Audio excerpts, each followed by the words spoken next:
Devon and Larratt recently did a live stream, and during this live stream, someone commented and asked Devon's thoughts about Brian Shaw's chances of ever defeating Levan Saginashvili. Here's what Devon said. Do I think Shaw will be able to beat Levan? Unlikely.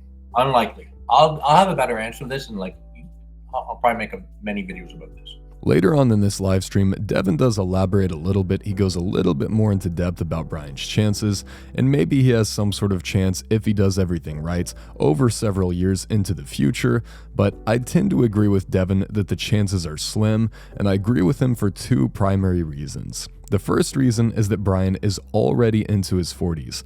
I just don't think that he has enough time to match someone like Levan before he gets to that age where he's already starting to downtrend.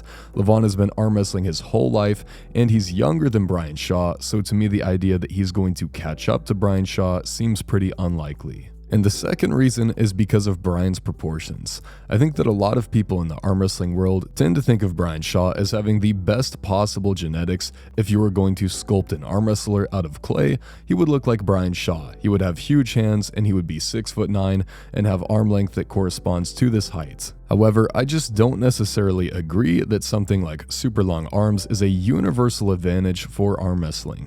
I think that people like Vitaly really struggle against flop pressers or anyone who has the ability to pull without their wrist, and Vitaly has even lost to Hermes Gasparini, for example, who is much shorter. And we also haven't seen a ton of stuff yet from Alex Krdecha. He ended up losing to Dave Chafee, and Dave Chafee was able to pull without his wrist against Alex, and this proved to cause him major difficulties. We've also seen Krasimir Kostadinov pull versus Alex without his wrist and do very well.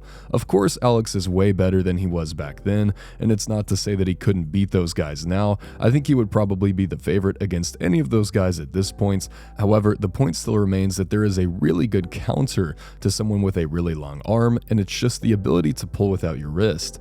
I don't think that Brian necessarily has the best imaginable genetics for the sports, and I think he would really struggle against people like Jamil Kablonsky, or maybe Jiri Kataret, or Gennady Kvogvenia, anyone who has the ability to pull without their wrist. But I also understand that part of the whole point with Brian Shaw is just to say that his general strength genetics are insane, so potentially this could translate to arm wrestling. It's not to say that he has great genetics for arm wrestling, but that he has great genetics for being strong anywhere. So who knows, maybe we'll see Brian Shaw doing like 100 kilos on the Devon Larratt pronation lift in a couple years. If we see something like that, then I'll probably change my mind on this whole thing. But overall, I love that Brian's getting into the sport, and you don't have to be number one at something to have a ton of fun with it, and I think he will also do a ton of good as far as general promotion of the sports. But let me know what you guys think about this. Do you think that Brian Shaw could ever defeat Levan Saginashvili in the future if everything goes perfectly?